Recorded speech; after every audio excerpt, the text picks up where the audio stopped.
hospital.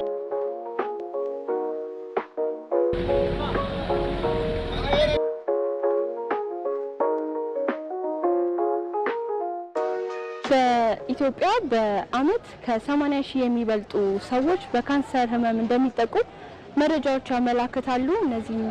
ከነዚህም ካንሰር ህመሞች መካከል የጡት ካንሰርና የማህፀን በር ጫፍ ካንሰር ተጠቃሽ ናቸው። እነዚህንም ችግሮች ለመቅረፍ በሀገሪቱ 4 የሚያህሉ የካንሰር ህክምና ማዕከሎች አሉ።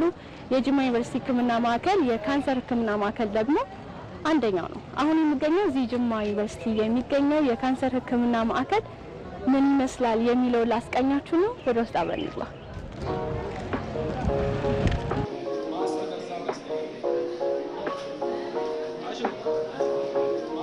እኛ የምንሰጠው የጨረር ህክምና በምስል የተደገፈ ፐርሲሽን እና በጣም ትክክለኛ ቦታውን መርጠን ነው የምንሰጠው። ለዚህም ሲቲ ስካን አለን። ሲቲ ስካን ይነሳል።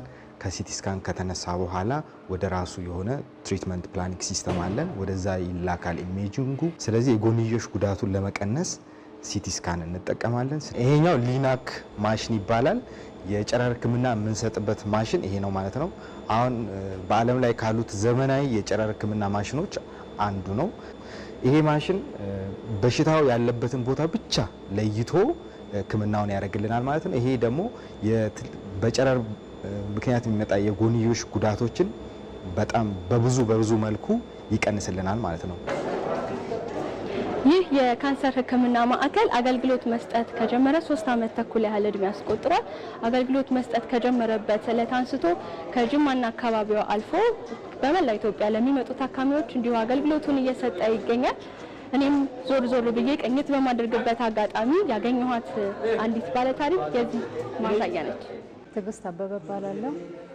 ከከፋ ዞን ከቦንጋ ከተማ ነው የመጣሁኝ። ከመጣሁት 2 ዓመት ሆኖኛል። የጡት ካንሰር ነው ያለብሽ የተባልኩኝ። ልመረመር እጄ እንደዚህ ነው ሲባል ማድር ሁሉ አልመሰለኝም። ከባድ ነበር በሰዓቱ የነበረው በሽታው። በነገራችን ላይ ወጪ ነው በየቀኑ። አሁን ዛሬ ታክመሽ እንደሌላ በሽታ ድኛለሁ ብለሽ የምታየው ነገር አይደለም። ጅማ ላይ መኖሩ እግዚአብሔር ይመስገን አሪፍ ነው።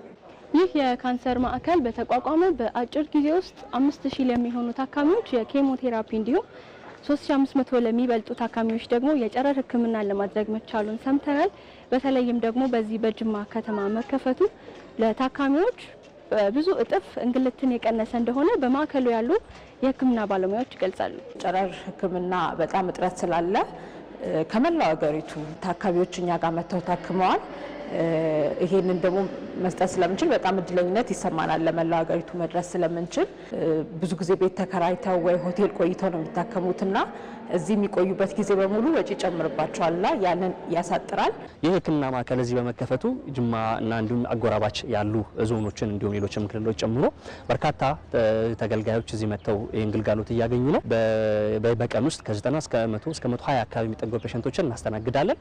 ይህ ደግሞ ዌይቲንግ ሊስታችንን በጣም አድርጎ ቀንሶታል። ይህ ደግሞ ከካንሰር ከባህሪው አንጻር ጊዜ እየተሰጠው በመጣ ቁጥር ውስጥ የሚሰራጨውን ነገር በጣም ስለሚጨምረው ያ ደግሞ ቶሎ ትሪትመንት ማግኘታቸው ለሰርቫይቫል በጣም የሚጠቅም ነው የሚሆነው። በዚህ ማዕከል ውስጥ የማህፀን በር ጫፍ ካንሰርን ብቻ ለይቶ የሚያክም ብራኪቴራፒ የተሰኘ የዘመናዊ የህክምና ማሽን ማስገባታቸውና አገልግሎት ለመስጠት ዝግጅት መጀመራቸውን ለመመልከት ችያለን። በዚህ ማሽን በ1 ወር ጊዜ ውስጥ ህክምና መስጠት ይጀመራል ተብሎ ይጠበቃል።